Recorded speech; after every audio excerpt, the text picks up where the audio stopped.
A light bulb works by sending an electric current through a thin wire filament, which heats up and produces visible light. The filament is typically made of tungsten, a metal that has a very high melting point and is capable of withstanding the high temperatures caused by the electric current.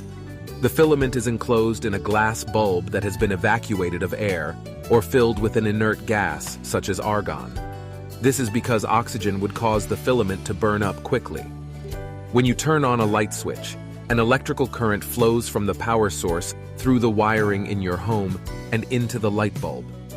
The current passes through a metal contact at the base of the bulb, which is connected to a thin wire filament inside the bulb.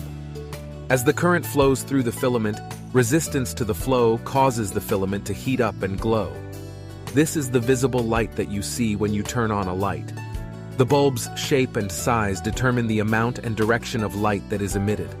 Over time, the filament will gradually burn out due to the high heat and eventually break.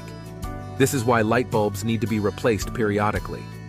Newer types of light bulbs, such as LED and CFL bulbs, use different mechanisms to produce light, but still work based on the same principles of sending an electric current through a medium to produce visible light.